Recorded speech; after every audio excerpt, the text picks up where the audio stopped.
alguna pregunta, pues ahí tienen mi correo con el que podrán contactar conmigo.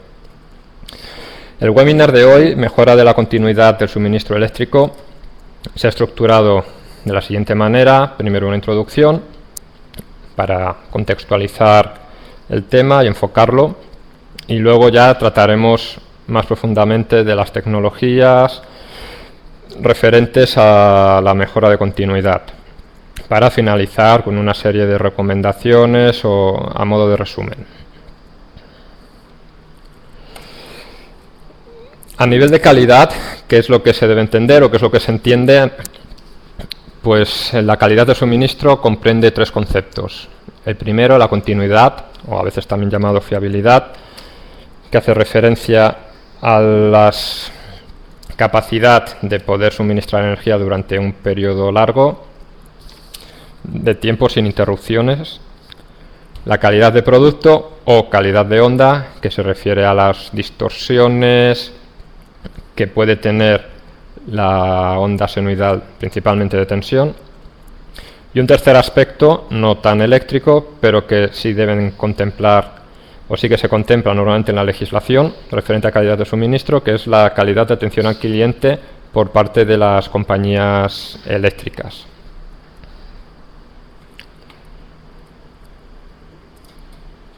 A nivel de, cuando nos alimentamos de la red pública de suministro eléctrico, pues pueden suceder una serie de perturbaciones. En función del tipo de carga que yo tenga, pues se pueden clasificar en dos grandes grupos, no críticas o críticas. En función de esta clasificación, pues se tendrán que disponer las herramientas necesarias para inmunizar estos equipos o estas cargas ante las perturbaciones que provengan a través de la red eléctrica. Dentro de las cargas no críticas, pues se puede hacer una diferenciación también entre las cargas no prioritarias o prioritarias. La diferenciación básicamente es el tiempo que estas cargas, que los equipos considerados aquí, pues puedan estar sin suministro eléctrico, sin afectar a la funcionalidad de la instalación o al proceso donde estén instalados. Las no prioritarias podemos considerar que permiten una interrupción del suministro de unas horas, y las prioritarias serían las que permitirían un corte de suministro eléctrico de minutos. En cambio, las críticas también se pueden dividir en dos grupos, esenciales y vitales, pero aquí el tiempo de interrupción asumible por parte de la instalación para que no se vea afectado el proceso donde están instaladas, pues va desde segundos, en el caso de las esenciales, a vitales. Es decir, que no permiten ningún tipo de interrupción. Estas perturbaciones, ¿de dónde pueden venir? Como podemos pensar de manera más lógica, pues provienen de la red eléctrica, por un lado, pero también tenemos que ser conscientes de que nuestra propia instalación pueda provocar ciertas perturbaciones que pueden acabar afectando al resto de la instalación. Es decir, una carga que me produzca, por ejemplo, muchos armónicos, pues puede acabar afectando a algunas cargas, puede acabar, por ejemplo, sobrecargando motores o transformadores que tenga yo en mi instalación. Y un último factor, no tan eléctrico, pero que también afecta o que también tiene incidencia sobre la continuidad de suministro, son los posibles errores humanos, ya sean provocados, o podemos decir tipo atentado, o por descuido, ignorancia o una mala praxis a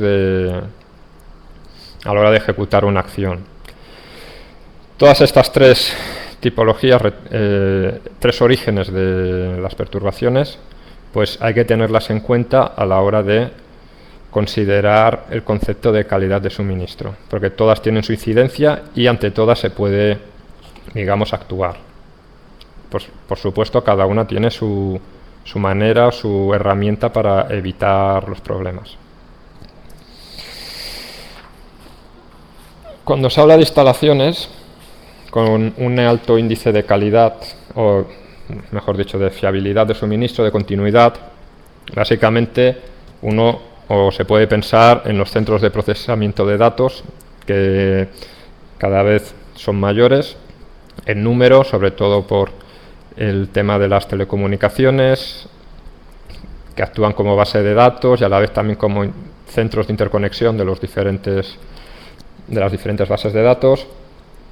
Estos centros de telecomunicaciones o comunicaciones también pues son aprovechados por la banca o por operadores de telefonía móvil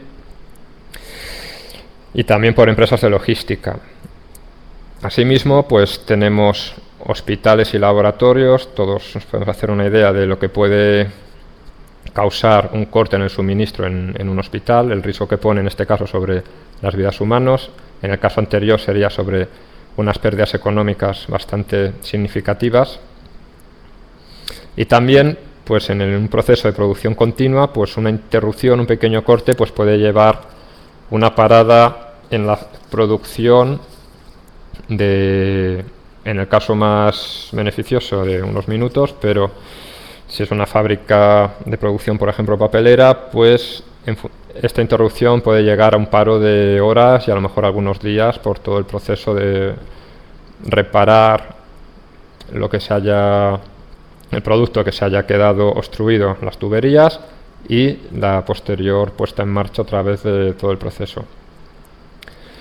Por otro lado, también cuando hablan otro tipo de instalaciones que necesita una cierta seguridad de suministro, es aquellos en los que hay una elevada concurrencia de personas, ya sea grandes centros comerciales, grandes parkings, estaciones de ferrocarril, de tren, etcétera, o edificios de oficinas también bastante grandes, también de un tamaño significativo. Pues en todas estas instalaciones el concepto de continuidad de suministro puede ser un factor crítico y muy importante a la hora de diseñar sobre todo la instalación eléctrica.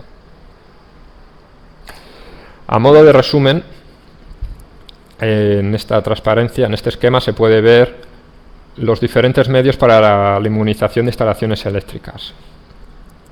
Por una parte tenemos los elementos que hacen referencia a la calidad de suministro, es decir, los equipos que permiten o que permitirían mejorar la calidad de suministro, es decir, la calidad de onda.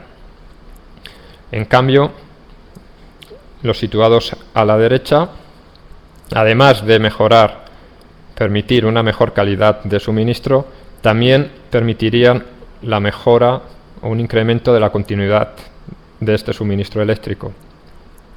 La razón es que este conjunto de elementos, de equipos, tiene una fuente de energía alternativa que permite generar la energía eléctrica cuando la red pública está ausente. Todas estas medidas de continuidad y calidad de suministro son las que se tratarán en el webinar de hoy, y respecto a las otras, pues bueno, sería motivo de otro webinar o de otro temario, que no se tratará en este caso, también debido a la extensión limitada que tenemos. De todas maneras, en la fuente referenciada aquí, del libro Handbook of Power Quality, pueden consultar más información. Cabe decir que todas las soluciones planteadas aquí hacen referencia a las soluciones para instalaciones de baja tensión. A nivel de alta tensión, pues habría otras soluciones. La más normal podría ser la de duplicar la conexión de la red eléctrica, es decir, tener dos líneas independientes de la compañía que alimenten mi instalación, pero también se sale del ámbito de la presentación y solo trataremos las referentes a la baja tensión.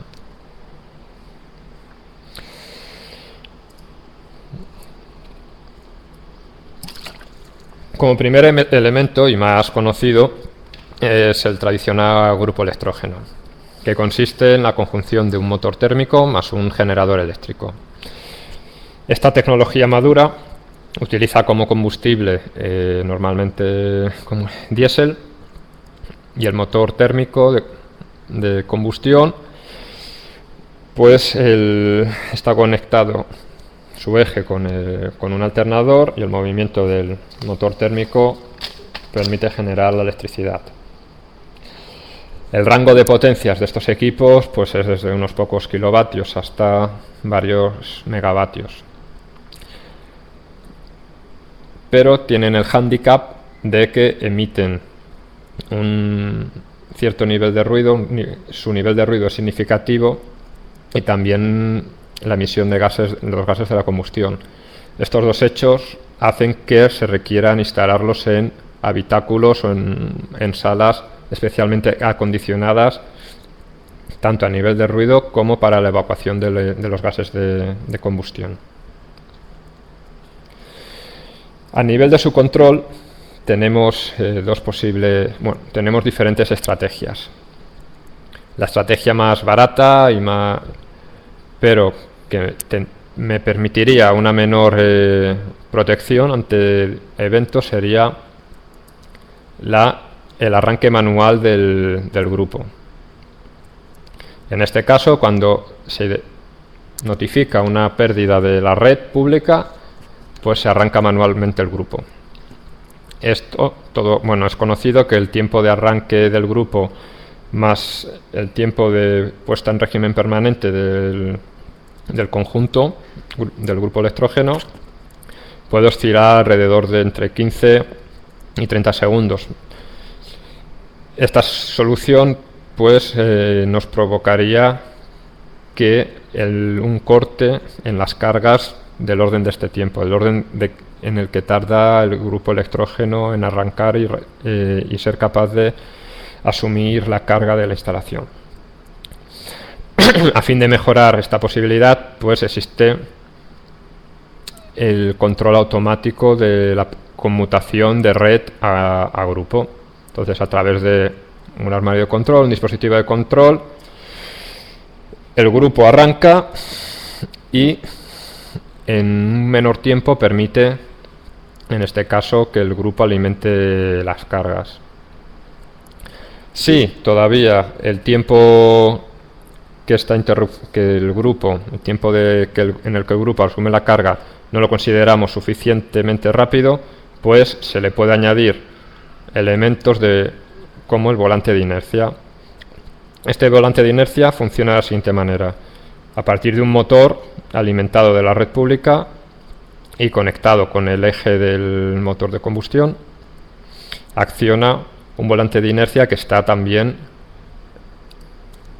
en el eje del grupo electrógeno. Cuando falta la electricidad de la red pública, cuando hay un corte, la inercia acumulada en el volante permite que el arranque del grupo térmico sea más rápida, y entonces el alternador puede asumir la carga más rápidamente. Si quiero reducir este tiempo, pues el motor que acciona el conjunto pues puede ser mayor. Esta es la solución más tradicional y que incluso a veces se utiliza para sistemas aislados. Otro sistema es las turbinas o microturbinas. El funcionamiento es similar al del grupo electrógeno, pero en este caso, en vez de un grupo térmico, tengo una turbina de gas. Esta turbina de gas está en el mismo eje que un alternador, está acoplada mecánicamente con un alternador y su movimiento permite generar electricidad. Aquí el problema radica en la necesidad de tener una conexión de gas o biogás. En el caso del grupo electrógeno, con disponer de un depósito para almacenar el diésel, pues sería suficiente. Por lo tanto, esta solución de gas-biogás, si no se dispone de una red de gas pública pues no puede ser tan óptima y se tendría que optar por el grupo electrógeno. El rango de potencia de estos equipos también va desde unos kilovatios, se les llama microturbinas, hasta los megavatios, que ya son turbinas pues de un tamaño más importante y que requieren pues su instalación, al igual que el grupo electrógeno. En este caso las turbinas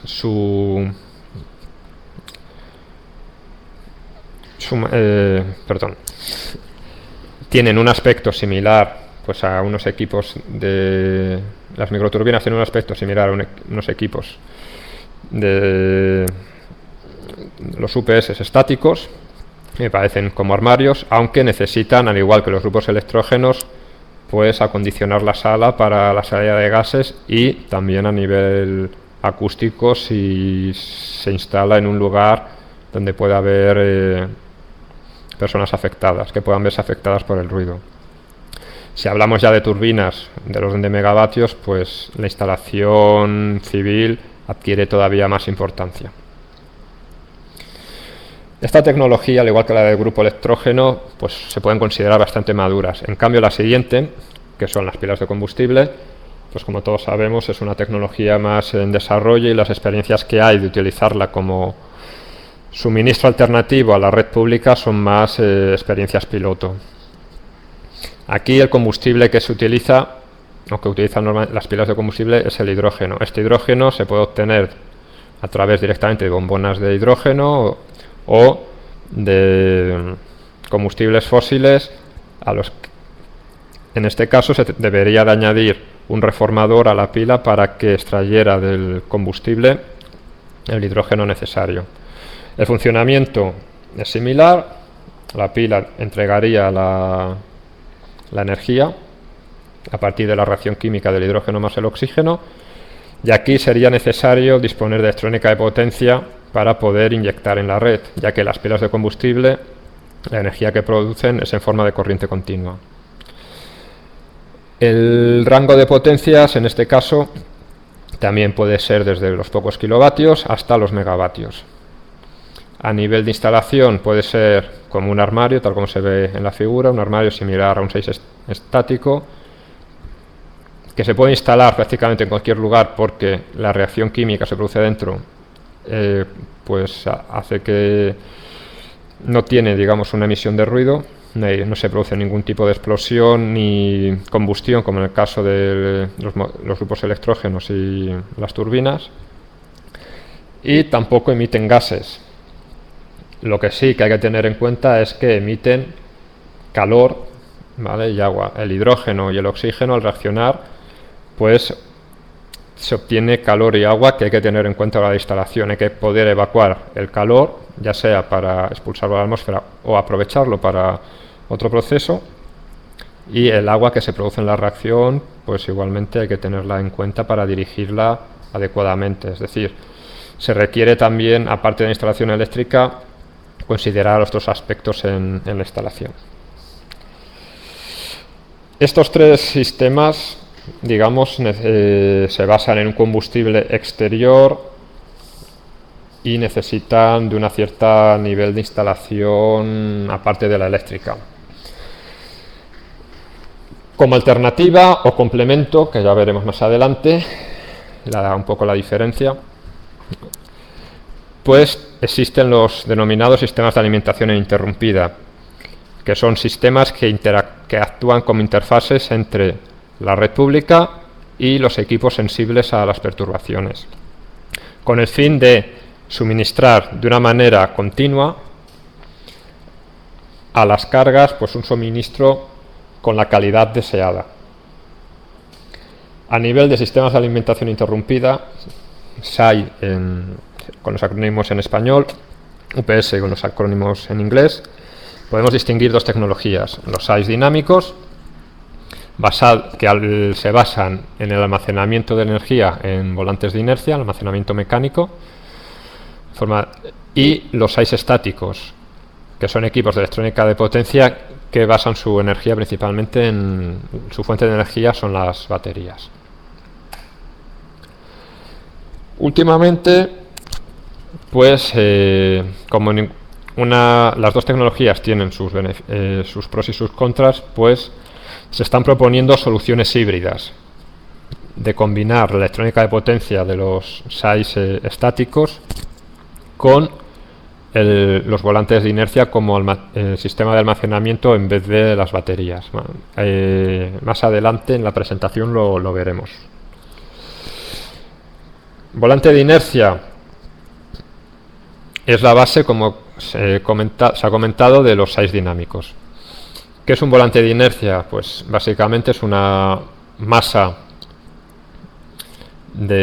normalmente de un metal, acero si es a baja velocidad, fibra de carbono si el volante gira a una elevada velocidad, que lo que permite es almacenar la energía en forma cinética, en forma de velocidad, para cuando falta la red pública, pues entregar esta falta de energía que hay. Los componentes que la forman, pues digamos, en la imagen se puede ver un ejemplo. Básicamente el volante de inercia se puede ver en la parte central y suele estar rodeado de una atmósfera prácticamente inerte y de vacío, a fin de garantizar la conservación del material y evitar al máximo las pérdidas por rozamiento que se puedan producir. Después, la manera de cómo entregar energía al volante para que la vaya almacenando y cómo extraerla depende un poquillo, en cierta manera, de la tecnología desarrollada por el fabricante.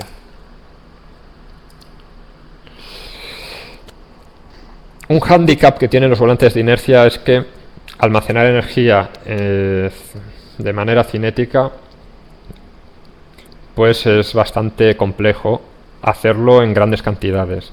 Aquí se puede observar la curva de un volante de inercia para, digamos, la curva de descarga en función de los kilovatios de la carga a la que se quiere alimentar.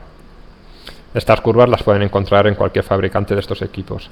Como se puede ver, dura como mucho 250 segundos, poco más de 3 minutos. Si se aumenta la carga, el mismo volante de inercia permite del orden de segundos.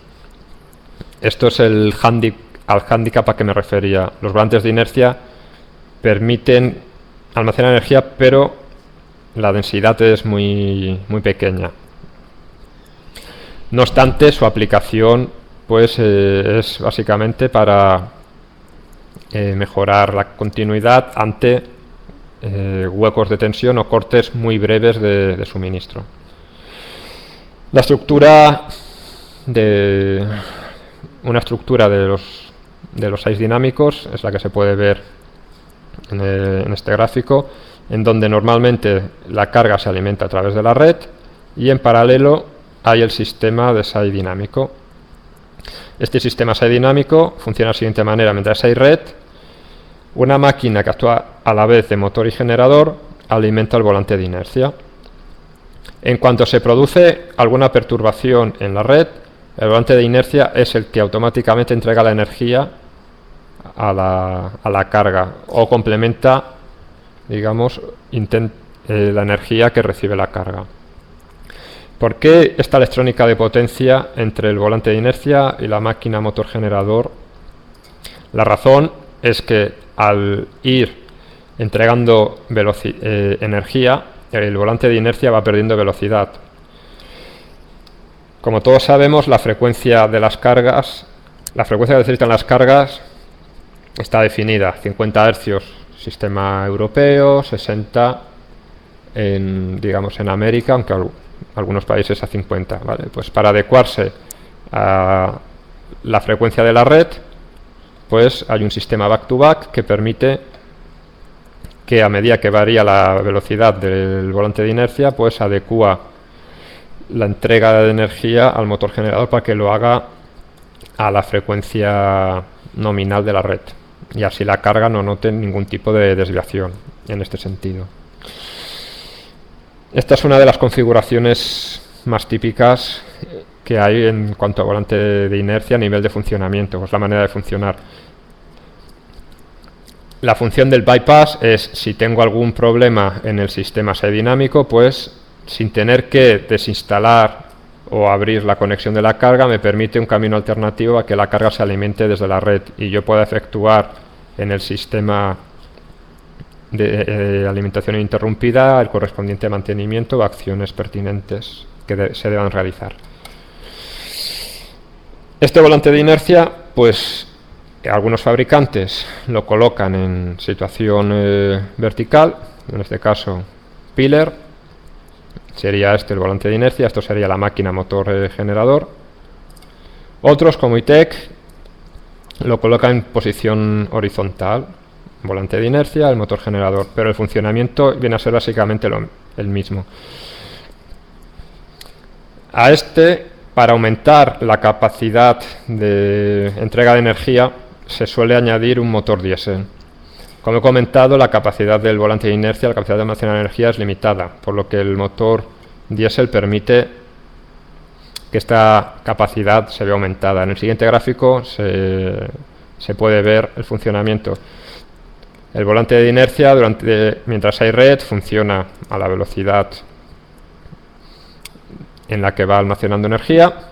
Cuando se produce una interrupción del suministro, el grupo electrógeno, el motor diésel, arranca y el volante de inercia empieza a entregar su energía a la carga. La carga, como se puede ver, sigue imperturbable, no nota ninguna perturbación.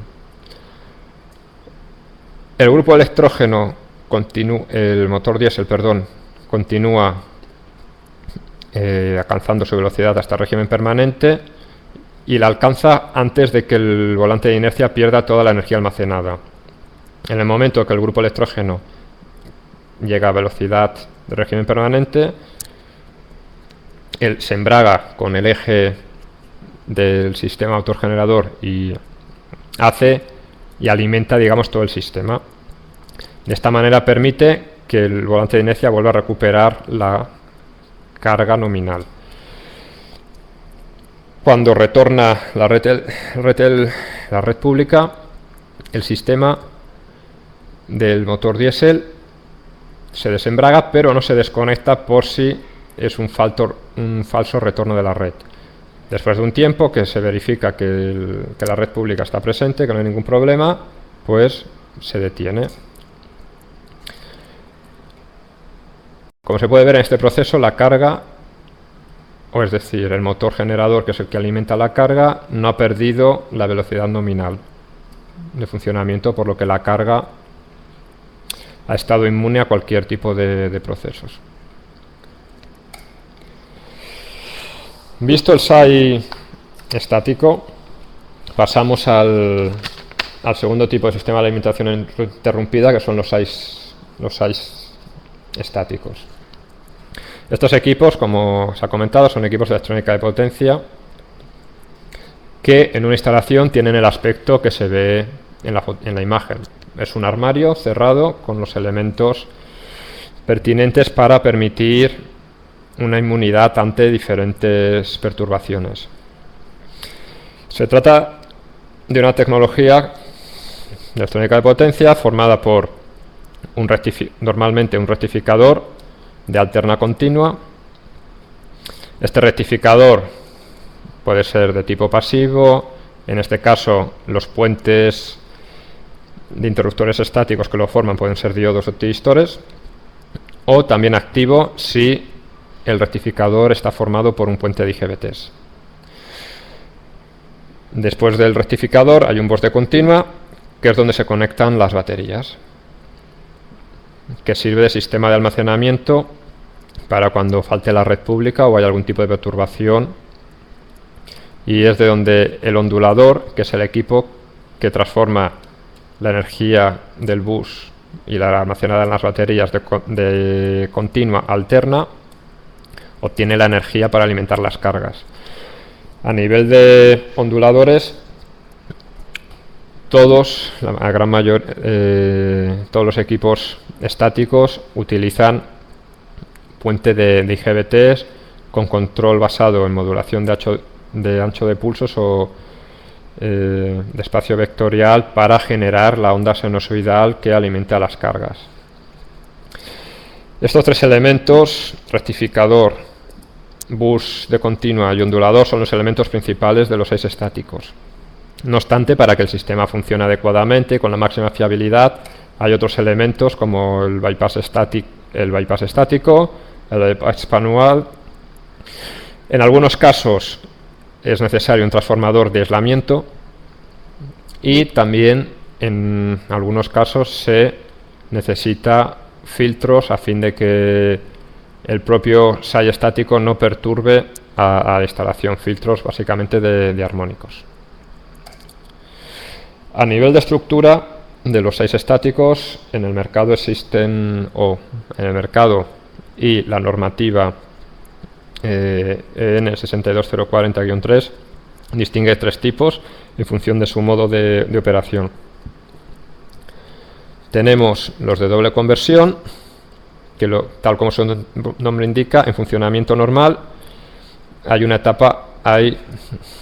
doble etapa de conversión. Una primera en el rectificador de alterna continua, que permite cargar las baterías y alimentar el ondulador, que transforma la energía continua en alterna, que alimenta las cargas.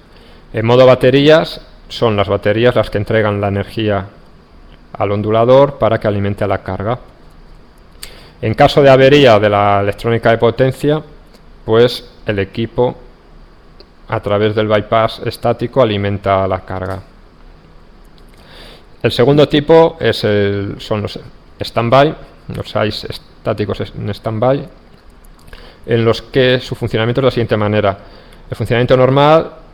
Durante el funcionamiento normal, la carga es alimentada a través del bypass, pero a la vez el rectificador carga las baterías.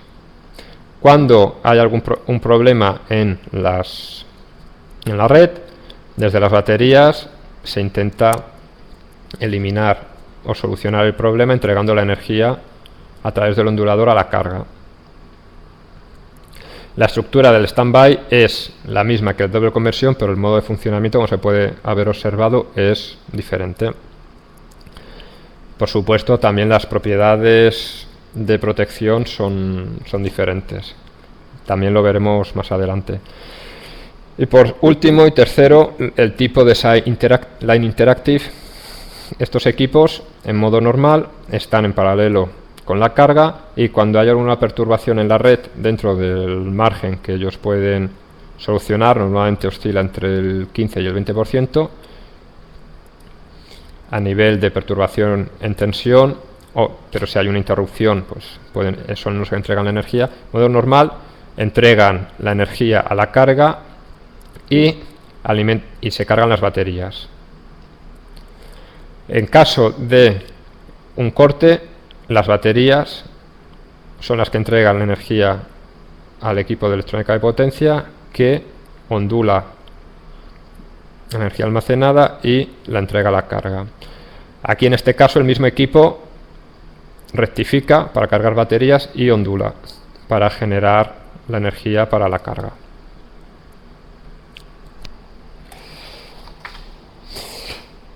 A modo de ejemplo, y como son la tecnología más utilizada, ¿vale? Debido a que son los que proporcionan, o el tipo de SAI estático que proporciona un mayor nivel de protección, pues profundizaremos un poco en el modo de funcionamiento de los SAIs estáticos de doble conversión y sus componentes. Como se ha comentado,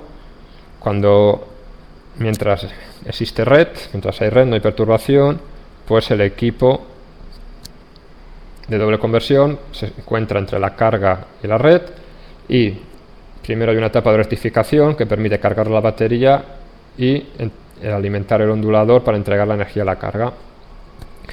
En caso de que falle la batería, pues en caso de que falle la red, es la batería la que entrega la energía al ondulador, que alimenta la carga. El bypass estático está para el caso de defecto de algún elemento de la electrónica de potencia, y el bypass manual se utiliza para efectuar tareas de mantenimiento en el equipo sin tener que sacarlo de la instalación. Por supuesto, mientras esté en bypass manual o bypass estático, la carga no está protegida. Aquí, a diferencia del gráfico anterior, se pueden observar el filtro, ¿vale? Normal filtro de armónicos, para evitar que el rectificador contamine la instalación aguas arriba. El transformador y o filtro a la salida para permitir, digamos, conseguir los niveles de tensión que la carga necesita y que la onda sea sinusoidal, y, bueno, y los bypass estáticos que ya se han comentado. La tecnología de conversión es compleja, pero también, digamos, su configuración. Es decir, instalar un equipo, un SAI estático, per se no permite, ya no nos evita ningún tipo de suministro, ningún tipo de perturbación en nuestra carga. Hay que considerar que estos equipos pues requieren un mantenimiento y tienen una tasa de fallos que hay que tener en cuenta. Si en mi instalación yo quiero, o digamos, quiero que la carga se alimente a través de un SAI y la intención es que la carga vea siempre una alimentación libre de contaminación, pues puedo optar por una configuración sin redundancia. Sin embargo, si yo quiero hacer mi sistema inmune o resistente a fallos en los equipos propios de protección, en los SAIs estáticos, pues tengo que dotarle de más redundancia o de más equipos, que es lo mismo. Aquí puedo obtener diferentes configuraciones en función de la inversión que se quiera realizar o de las necesidades que se quieran disponer para la instalación. Puedo obtener redundancia N+1, que lo que significa es, si me falla uno de los dos equipos que inicialmente están al 50%, pues el otro 50% lo puede asumir un solo equipo, es decir, me permite el fallo de un equipo. También puedo diseñar mi sistema para N+2, es decir, redundancia N+2, es decir, que con un equipo tendría suficiente para funcionar, para que, digamos, asegurar el suministro a la carga. Y tengo dos de reserva. En esta configuración puedo pasar que funcionen dos equipos al 50% y uno esté descansando y esto se vaya rotando, o que tenga los tres funcionando a un 33%.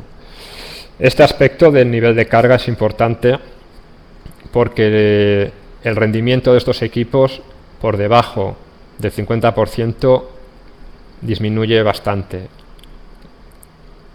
Y esta disminución de rendimiento implica unas mayores pérdidas que hay que tener en cuenta a la hora de acondicionar la sala con la climatización necesaria.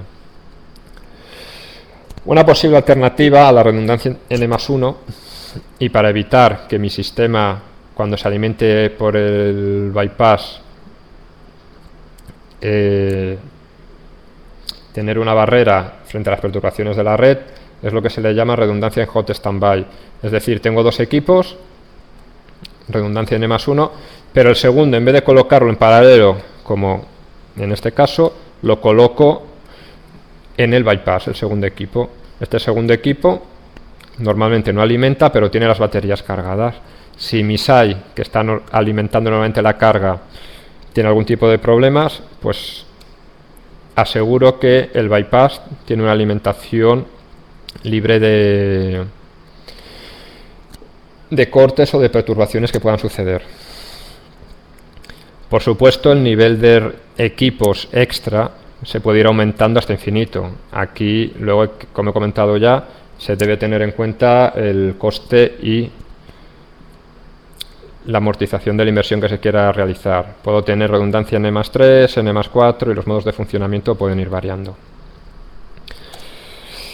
A modo de ejemplo, para que se vea cómo afecta la redundancia a nivel de disponibilidad, ¿vale? Un dato de si yo supongo una disponibilidad del 9,9%, esto significa que 9 horas de cada año pues tendré un corte, o 9 horas cada año no habrá suministro, que equivale a 1 minuto, 1,5 minutos cada día o 3,6 segundos cada hora.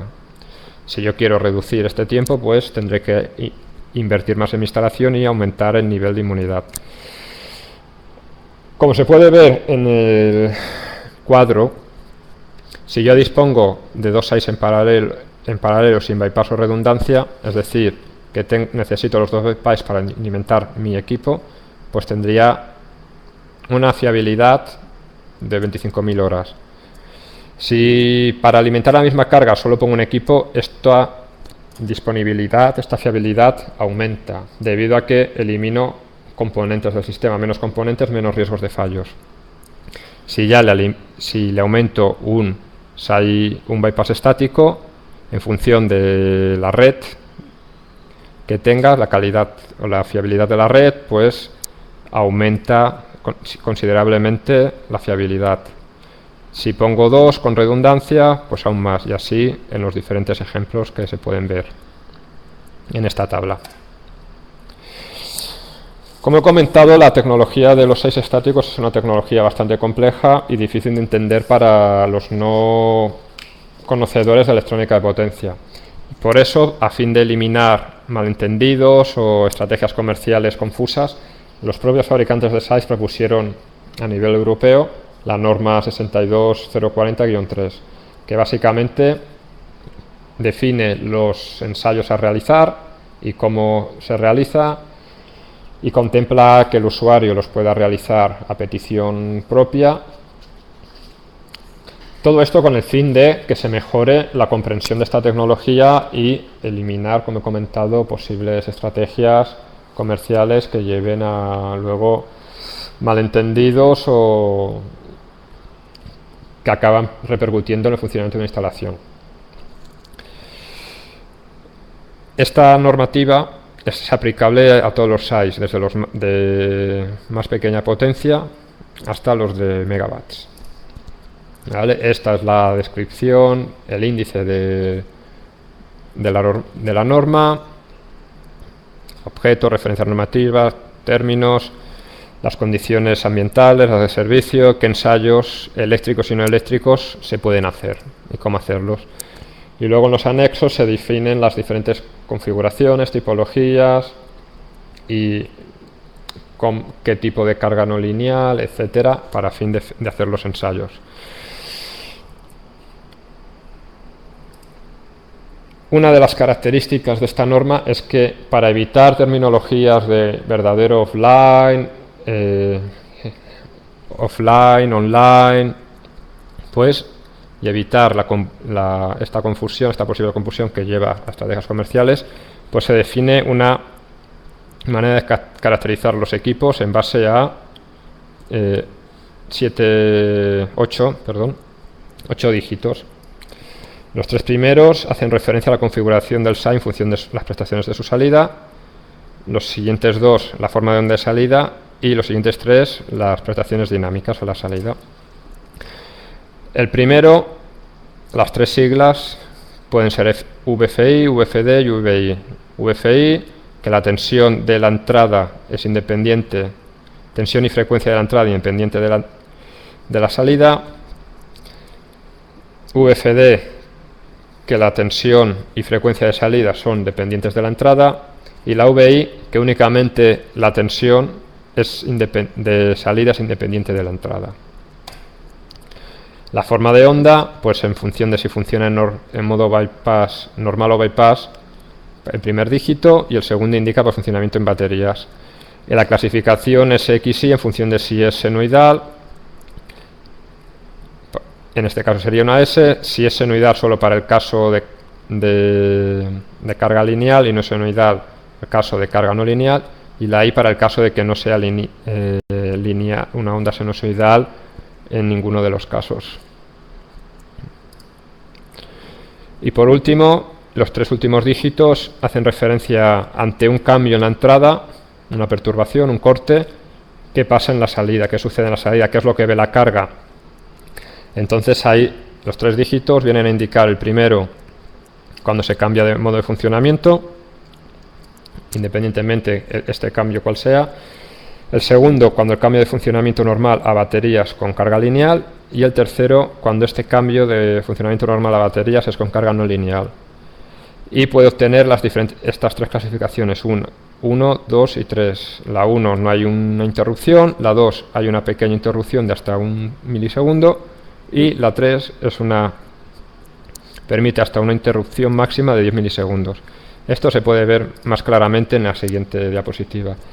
Los equipos de clase 1, que permitirían decir que el equipo tiene un 1 en su respuesta dinámica, como se puede ver, no permite un corte de suministro, tal como se ha dicho. Es más, permite una máxima oscilación del más o menos 30% respecto a la tensión nominal.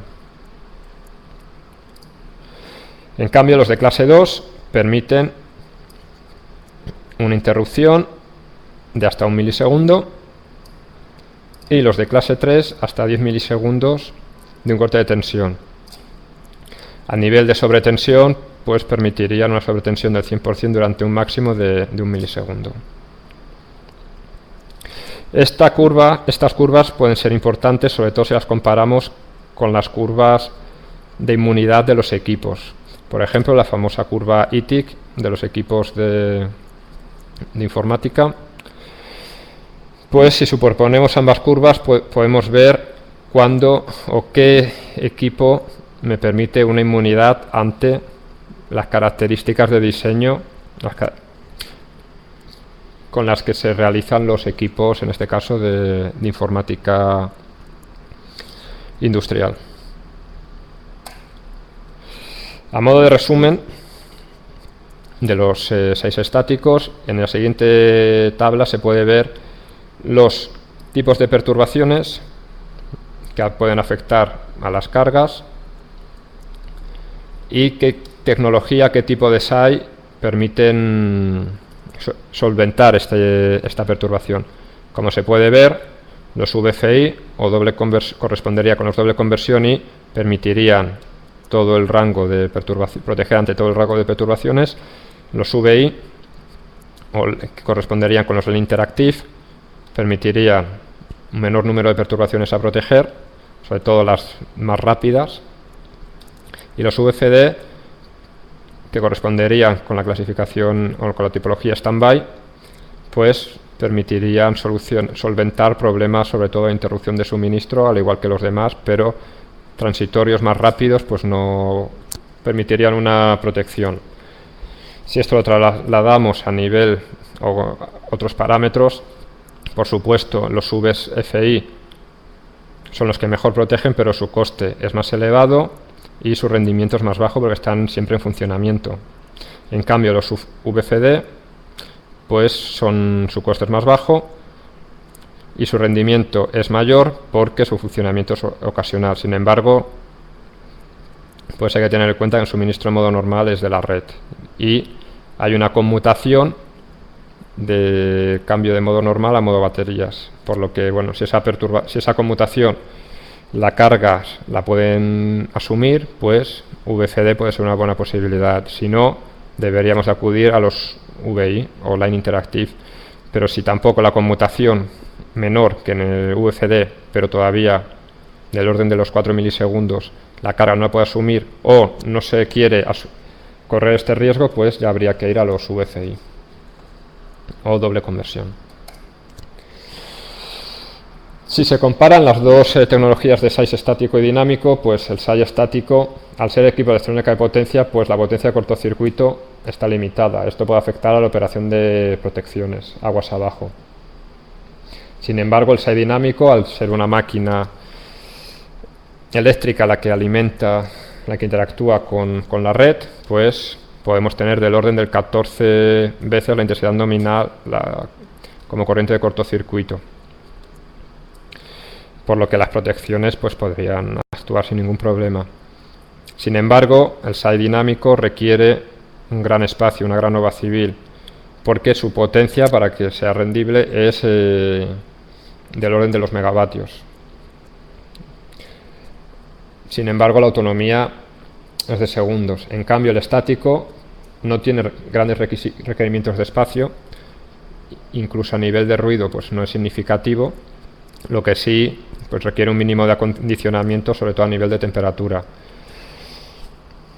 No requiere la obra civil dinámico, solo, como os ha comentado, acondicionar una sala a nivel de temperatura. El orden de potencias pues es hasta el orden de algún megavatio, poniendo siempre equipos de kilovatios en paralelo, y sin embargo la autonomía que me permite es en minutos.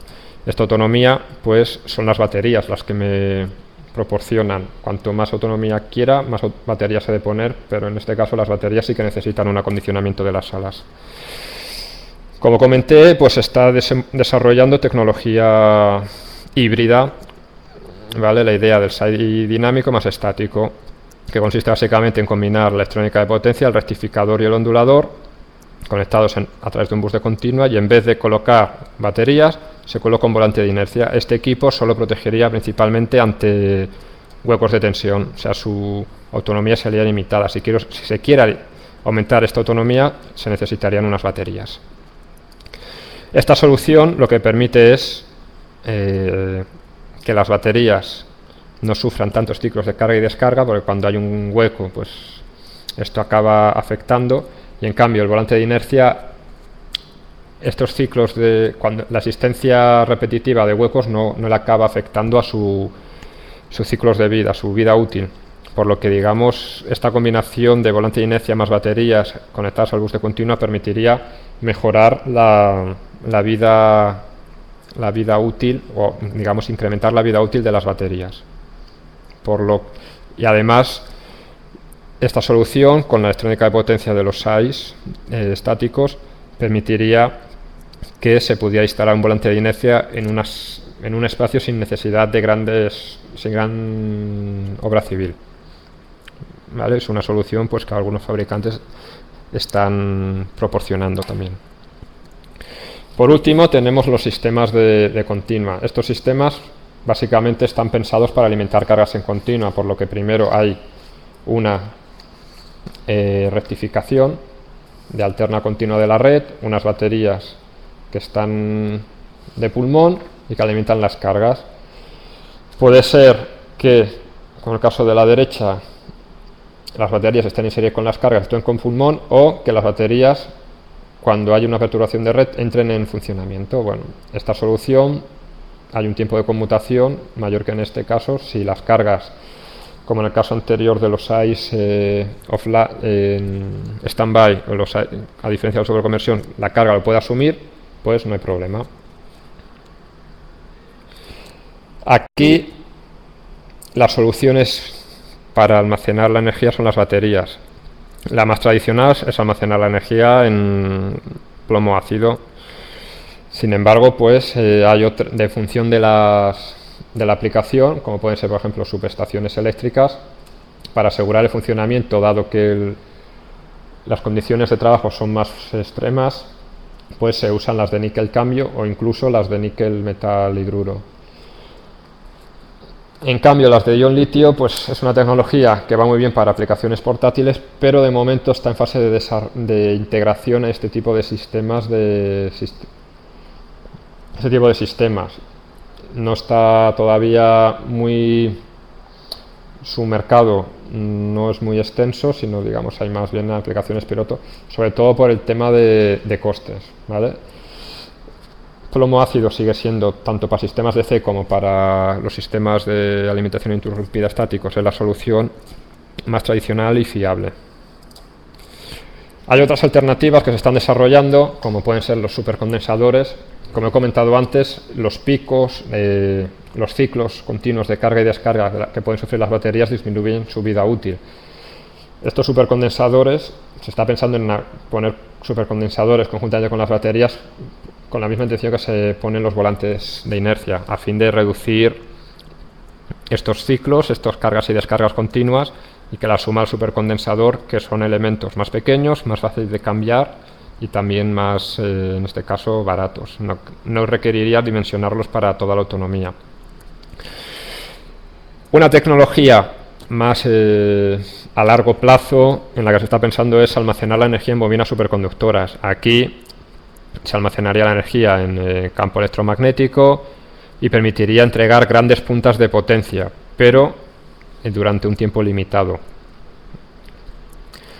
Por ejemplo, a diferencia de los supercondensadores, que entregarían también picos de potencia, pero durante un tiempo muy pequeño. Las superconductoras podrían permitir que el rango de potencias fuera bastante mayor.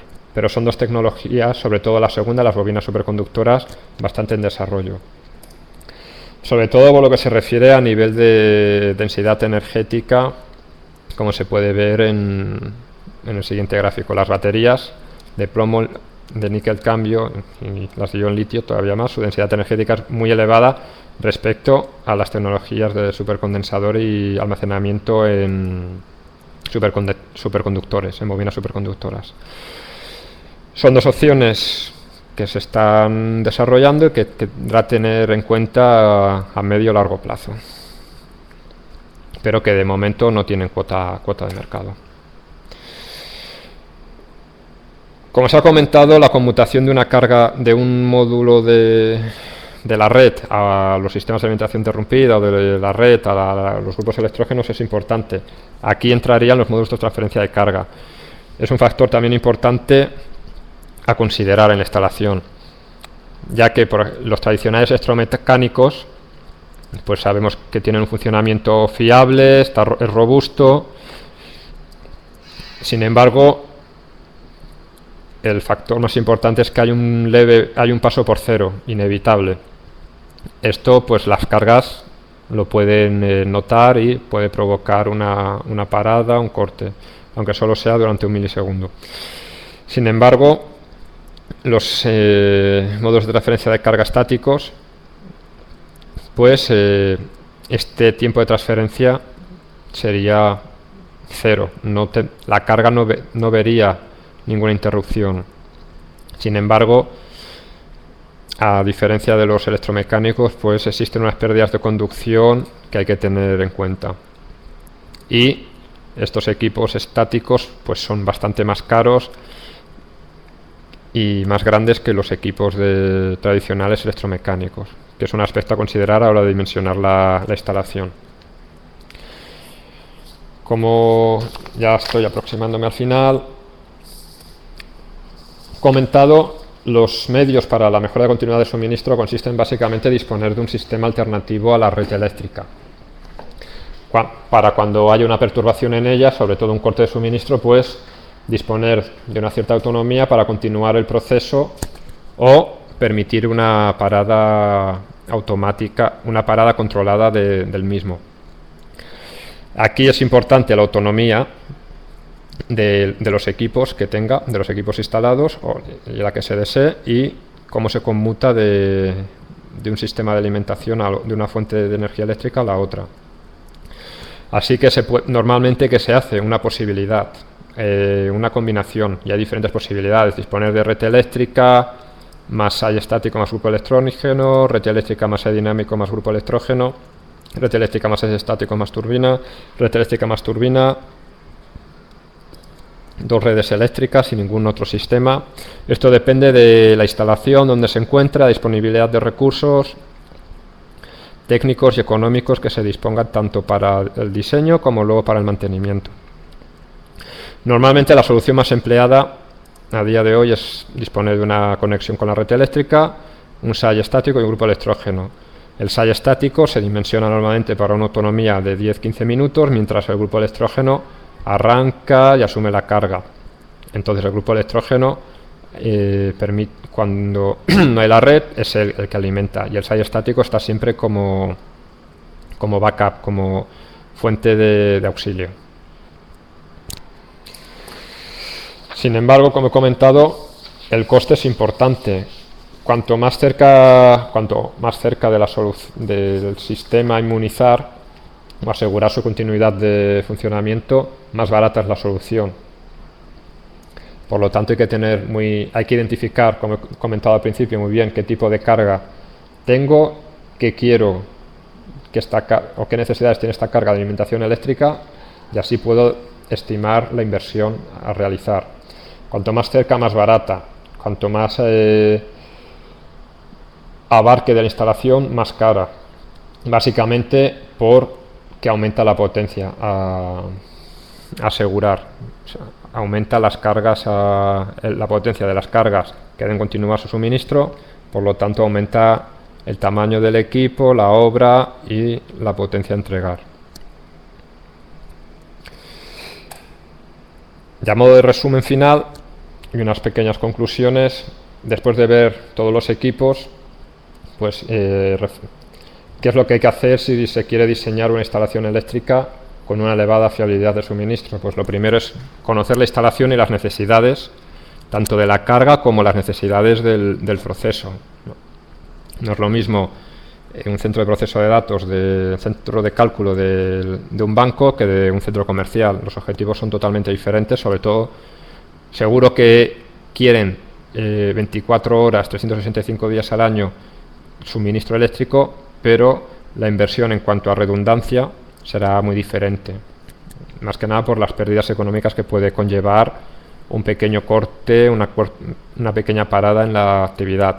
Después de conocer la instalación, pues se define el objetivo, siempre conjuntamente con el dueño o con los propietarios del negocio, del proceso, para tener el máximo de información posible, y a raíz de eso se pueden ver qué alternativas existentes hay. Hemos visto todas las tecnologías, se ha comentado también que normalmente la solución es una combinación, pues se busca cuáles pueden ser, o se enumeran, se hacen las estimaciones para las diferentes posibilidades. Se comparan en base a su garantía de funcionamiento, fiabilidad, qué tolerancia a fallos tiene, sobre todo fallos tipo de operación, error humano, y qué coste tiene en base y el beneficio que obtendría. Se hace el análisis coste-beneficio. Realizando todo esto, pues nos permitiría escoger siempre la mejor solución. Con este pequeño resumen acabo la presentación. Me he extendido un poco más de lo esperado, pero bueno, espero que haya sido provechoso para todos, y ahora se abre un pequeño turno de preguntas por si algo no ha quedado claro. Gracias por vuestra atención. Muy bien, Roberto, muchas gracias. Ha sido muy interesante la presentación. De hecho, voy a aprovechar y a abusar de mis derechos de administrador para formular una pregunta sobre un caso concreto de una industria que bueno, fabrica film plástico, y son unas máquinas muy especiales, de tal forma que como haya el menor corte, pues la fabricación del film plástico hay que reiniciarlo, y bueno, es bastante importantes. Entonces estos señores disponen ya de un SAI cuyas características concretas la verdad es que desconozco, pero se andaban quejando últimamente también de que que tenían hasta más de 10 horas, incluso 15 horas de corte de suministro por parte de la red eléctrica anuales, y bueno, ellos habían cifrado un coste horario de indisponibilidad, de las pérdidas que les acarrea la indisponibilidad de la red. Entonces, la idea era simplemente si nos puedes ilustrar sobre costes aproximados de sistemas, vamos a decir, con grupo electrógeno más tipo de SAI que esté adecuado para dar una continuidad de suministro en vistas a hacer frente a cortes largos, de 30 minutos a una hora, incluso más. El grupo electrógeno, no sé, podemos estar en 1000 euros el kilovatio o algo menos. Cuando queremos una solución integrada, ¿de cuánto podríamos estar hablando?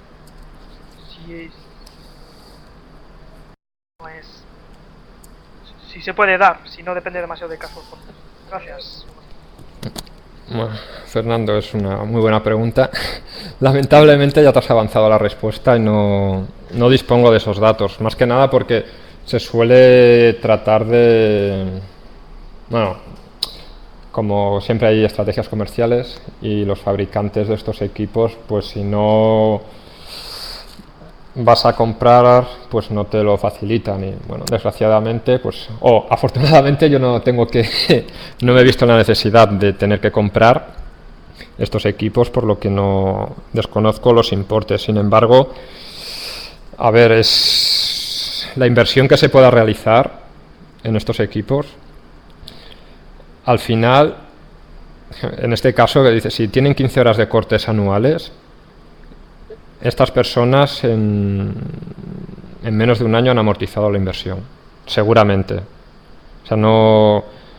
Porque pueda ser una inversión quizás de, no sé, grupo electrógeno, es que depende todo mucho de las potencias y luego hay muchos sistemas adicionales que se pueden implantar. Pero una inversión de incluso de 100.000 euros, para el caso que has explicado, yo me aventuro a decir que en menos de un año la amortizan, por ejemplo. Por otras experiencias que he tenido, claro, a nivel de asesoramiento técnico sí que he tenido facilidad de acceder a datos de equipos, de instalaciones, pero la parte económica nunca... No es que no se haya permitido, no se me ha permitido entrar, sino que no he querido entrar yo en para no verme, digamos, o pudiese poderme ver contaminado, sino para intentar siempre buscar la mejor solución técnica. Luego el tema de análisis de inversión y retorno a la inversión, eso es cosa ya más del interesado. No sé si te he contestado. Sí, muy bien, muchas gracias. Así es, entendemos que es una visión de la disponibilidad tecnológica, lo que nos has hecho. Luego el siguiente paso efectivamente sería consultar precios y comparar ese coste de inversión con digamos, las pérdidas evitadas anuales y ver qué tiempo de retorno tendría en cada caso. Muy bien, muchas gracias. Pues nos referiremos a los fabricantes de SAIs para conocer esto. Muy bien. Bueno, voy a ir enviando las preguntas. Te propongo que tú las vayas leyendo y conforme vayas acabando de contestar te sigo enviando más. Gracias. Vale.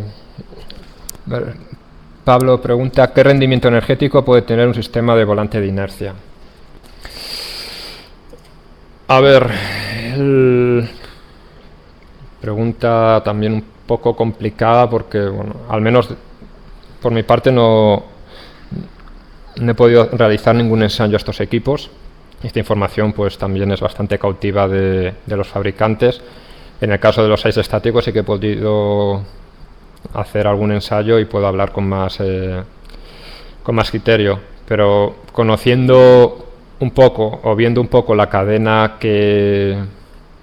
los elementos de un SAI dinámico, a ver, el punto principal es el volante de inercia, que hay energía, o supongo que la pregunta irá más bien por aquí, qué energía puedo almacenar en el volante de inercia y luego recuperar.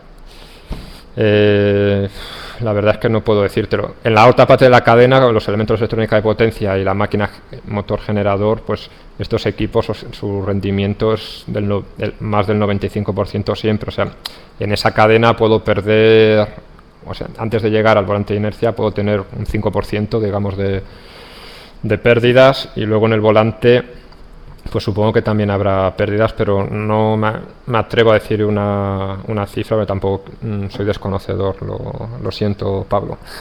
Te refiero que visites quizás algún fabricante de estos equipos, te pueda dar algún valor. Gracias. A ver, la siguiente pregunta también por parte de Pablo es: reglamentariamente la disponibilidad o fiabilidad que debe proporcionar la compañía eléctrica distribuidora implica menos de 3 horas de interrupción al año. Si la fiabilidad de un equipo SAI es tal que no lleva la interrupción durante 9 horas al año, ¿por qué instalar un SAI? A ver, me parece la pregunta es porque no me he explicado bien o no ha quedado muy claro lo que yo quería especificar.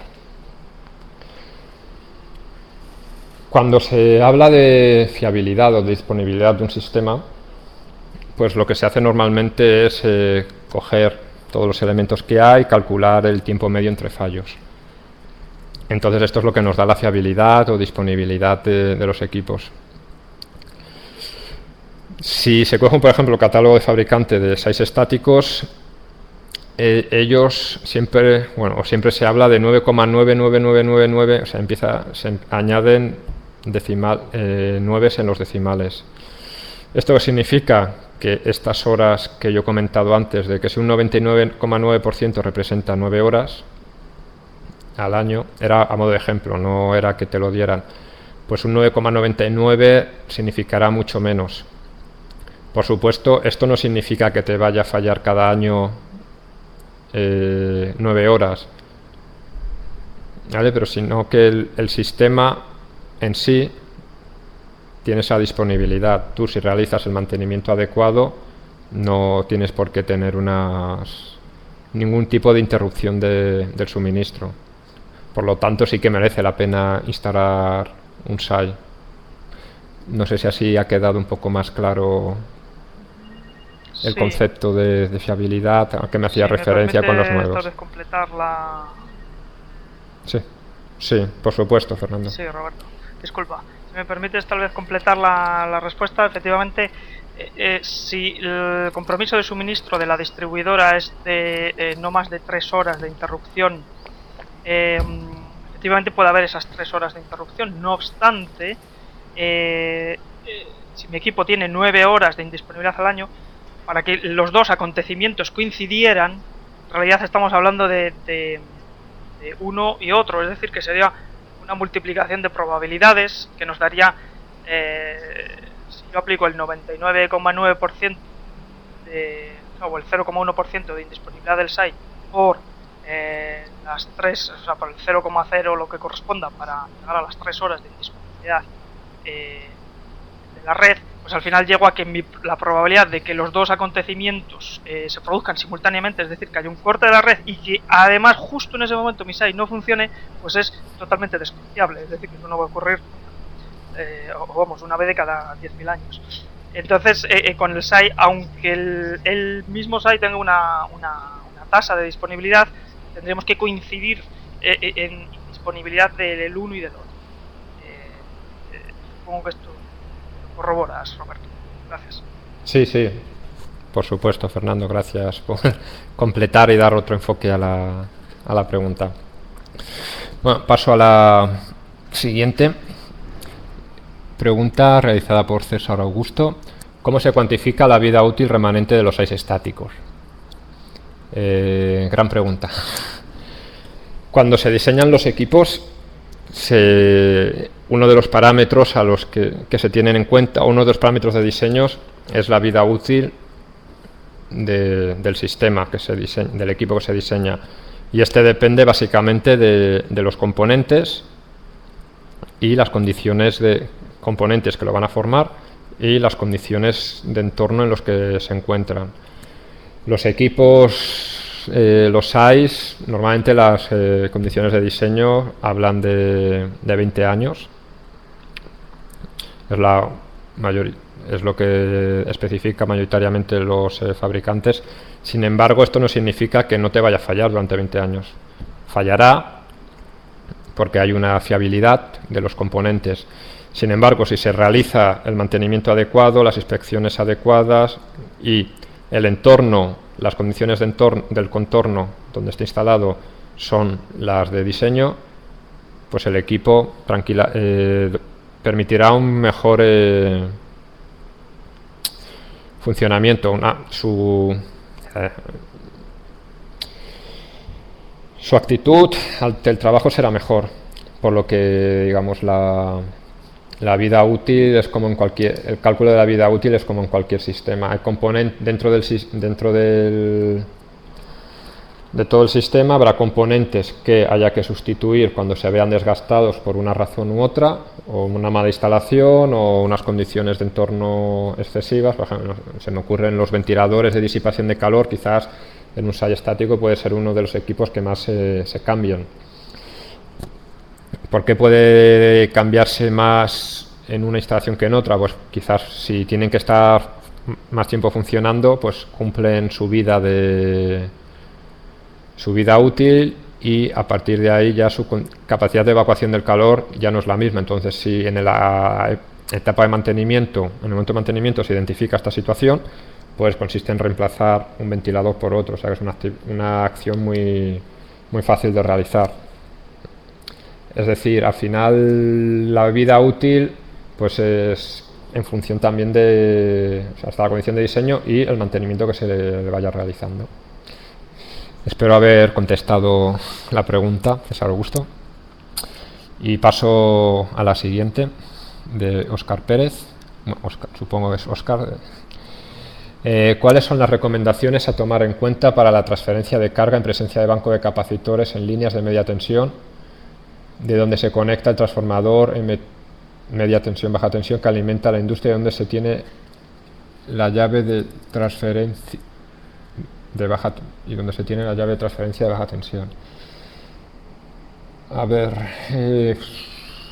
estoy intentando leer de nuevo la pregunta para intentar entenderla. Como he comentado, la exposición era básicamente a nivel de los equipos y sistemas que se podían instalar en baja tensión. No sé si estás haciendo referencia a hacer la conmutación en media.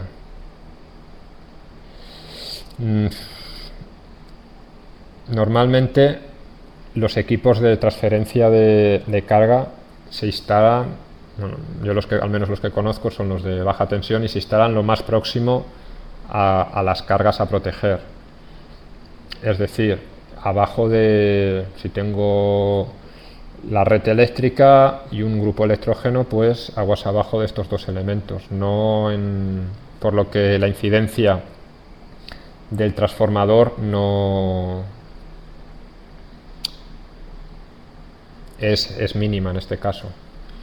No sé si con esto respondo a las preguntas. Si no, se puede formular de otra manera, os lo agradecería. Siguiente pregunta por César Augusto. ¿Cómo se cuantifica la calidad de producto, la forma de onda en los sistemas de C? A nivel de los sistemas de C,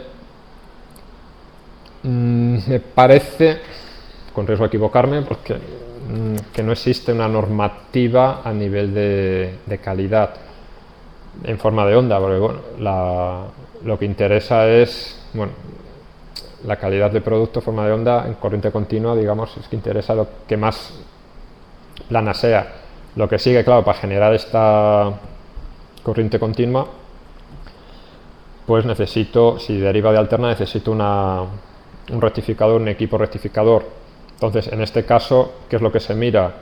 Pues que el rizado generado en la corriente sea el menor posible, a fin de dañar o de perjudicar lo mínimo las cargas conectadas en continua o los equipos conectados en continua a nivel de, por ejemplo, baterías.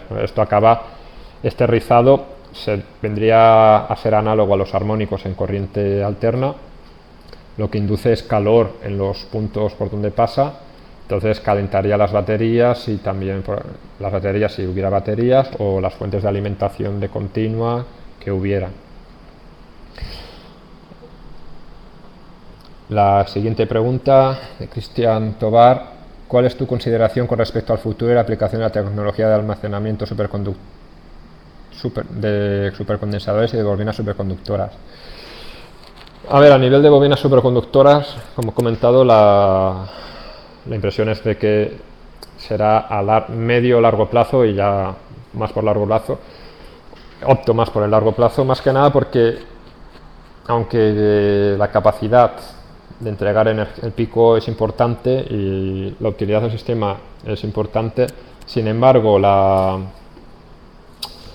el desarrollo de tecnología superconductora pues tiene otros alicientes. Para mantener la bobina en estado superconductor necesitas otros sistemas auxiliares que necesitan una buena calidad de suministro también, por lo que, bueno, aquí el coste de la inversión es muy importante, y es un sistema muy complejo, que quizás sí que se dé a muy largo plazo, cuando esté bastante más consolidada, utilizarlo como fuente de almacenamiento para casos de pico. Hay experiencias ya, como se utilizan para bobinas superconductoras, en imanes, por ejemplo el acelerador de partículas que se ha puesto en marcha recientemente en Ginebra, pues se basa en esa tecnología. A partir de esa experiencia, supongo que revertirá también en el caso de almacenamiento para bobinas superconductoras. Y respecto a supercondensadores, a ver, es una tecnología que he dicho que está en desarrollo, pero ya se está aplicando. Por ejemplo, en el caso de los automóviles, la tecnología, bueno, que están anunciando de Start and Stop, ¿no? Que cuando en ciudad, sobre todo, que en un semáforo, cuando nos detenemos ante un semáforo, el motor se para y luego solo pisando el pedal del acelerador vuelve a arrancar. A fin de almacenar la energía del frenado y entregar la energía almacenada en el frenado, se usan supercondensadores. Más que nada porque si no, las baterías, como he dicho, el ciclo este de carga-descarga limitaría mucho su vida útil. Los supercondensadores, en cambio, pues esto no les afecta tanto, o soportan mejor las cargas y descargas, y el pico que proporcionan pues permite arrancar de nuevo el motor, por lo que la aplicación a sistemas de alimentación ininterrumpida pues puede ser en un largo o corto plazo, en función de los intereses también que haya los intereses por parte de desarrollar o de implementar esta tecnología en los SAIs, y también, digamos, que el mercado acepte esta solución. Pero bueno, la solución yo creo que ya hay otras experiencias y llegará pronto. Muy bien, Roberto, pues muchas gracias por todas estas aclaraciones, por la presentación, que ha sido muy interesante. Y bueno, creo que hemos llegado ya al final de la sesión, así que gracias de nuevo, gracias a los participantes, y creo que ya este es el último webinar antes del descanso estival para el hemisferio norte, o el descanso invernal para el hemisferio sur, si aplica, y retomamos hacia el mes de septiembre con nuevos webinars que serán. Te doy la palabra, Roberto, para despedir.